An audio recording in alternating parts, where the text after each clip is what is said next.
Hey guys, I think it's time we talk about AAA games and why they're dying. It seems like every AAA game that has released this year and last year has been a complete flop or it's very mediocre at best.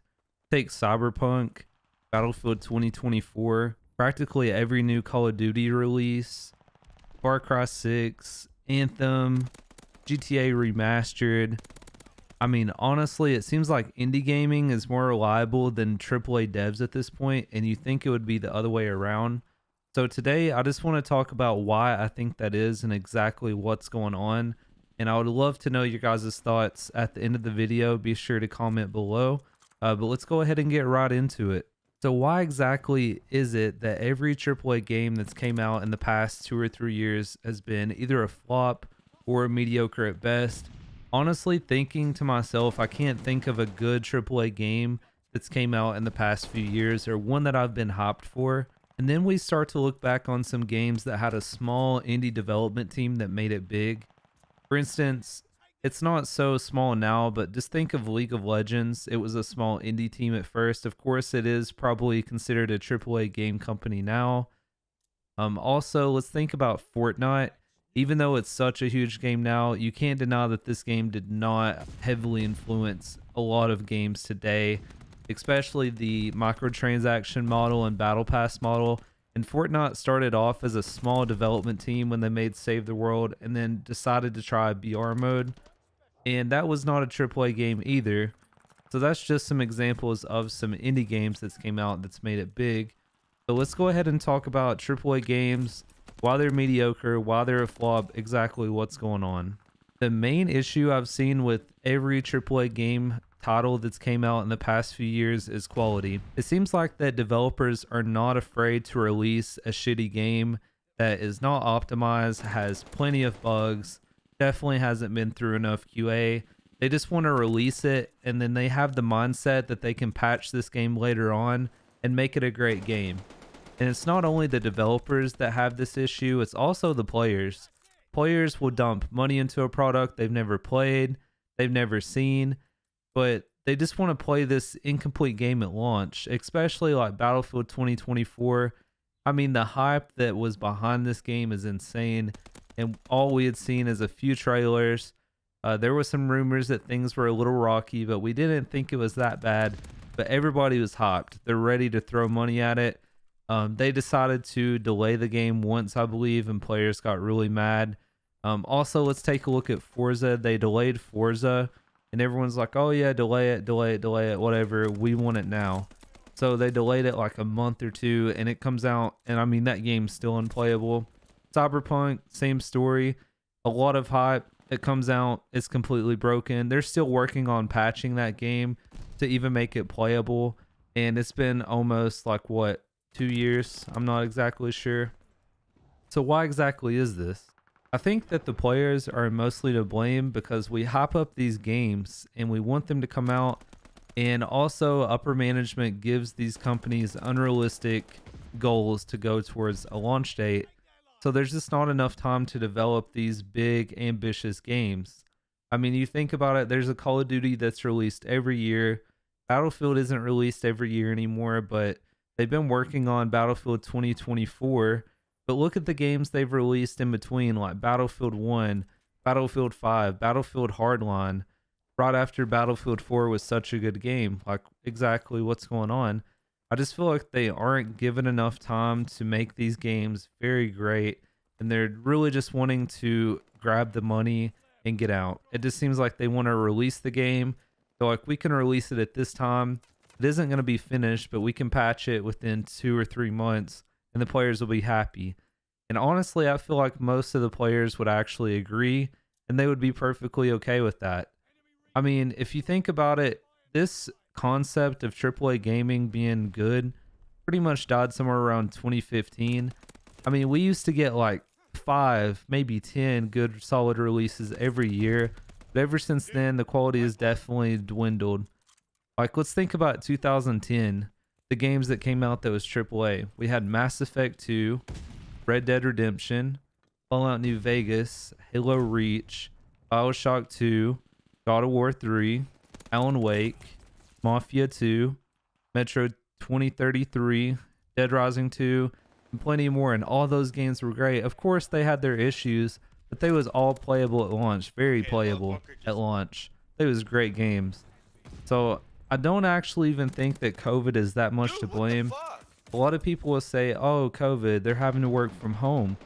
Well, personally, coming from a job that I have, I'm not necessarily a developer, but I've worked in IT, and the work from home argument isn't really that accurate.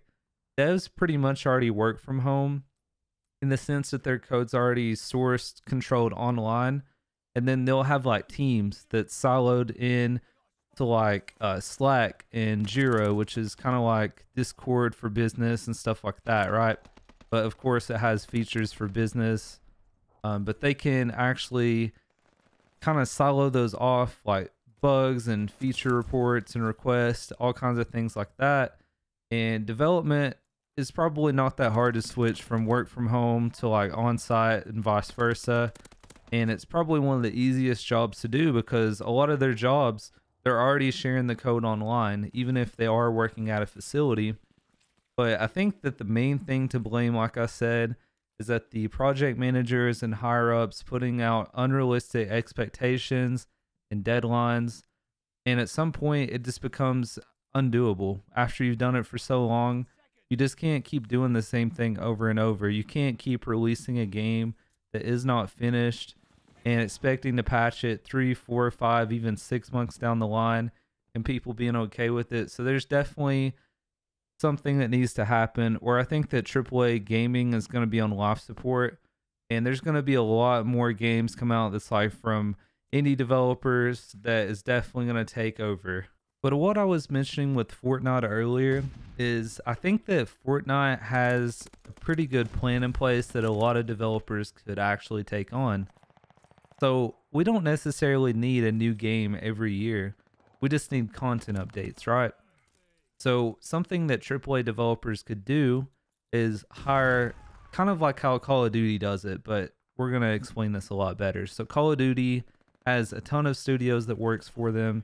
There's Treyarch, Infinity Ward, Raven Software, Sledgehammer, all of those, right? So what they need to do is, if you're a AAA game company, develop one company and then another company. So one company can basically make a game and keep it up for a year or two with content, right?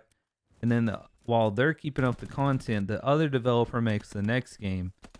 So it's kind of like the Call of Duty cycle, but they actually do it pretty smart. And then you could cycle off that. But you could do kind of like what Fortnite does and keep the same game, but make new content like per season, per chapter, per year, things like that, just to keep it exciting and fun to play. And then that way they just don't have to waste so much time, because it's like I use Call of Duty a lot in this example, but I've really been thinking about it.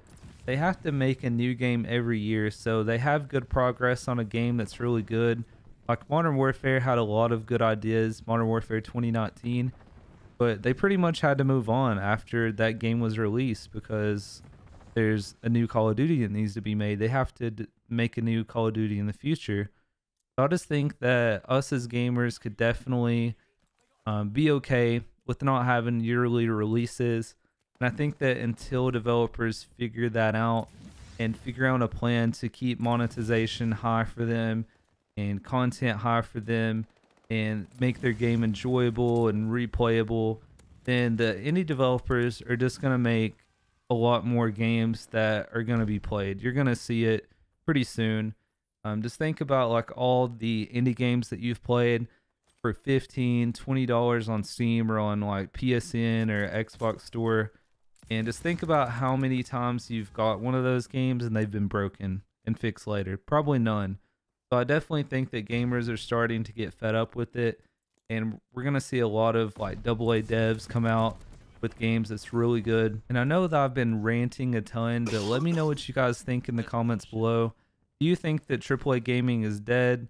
What about just modern gaming at all in itself? What do you think about indie games? I mean, I'm not talking about games that's made for like $2 on Steam. I'm talking about good indie games like Hades and Hollow Knight, games like that. even though they're kind of a different genre, we could definitely see a lot of games take over. And then look at games like Fortnite that hasn't made Fortnite 2. They've had the same game. They're still hugely successful.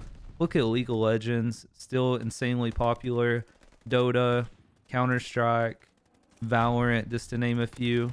I just think that we're probably going to start seeing a lot more games like that, or AAA gaming's going to die. That's pretty much my thoughts. I'm just going to end the rant here before I keep going. Let me know in the comments what you guys think about modern day gaming and AAA games. And do you think that we're going to see a lot more of these indie developers, or kind of a games as a service type ordeal where it's a free to play game and it's completely filled with like cosmetic microtransactions, but the game's fun? Just let me know what you guys think. But that's pretty much going to be it for this video. And if you guys did enjoy, be sure to leave a like and comment your opinions below. Thanks for watching, guys. See you in the next one. Peace.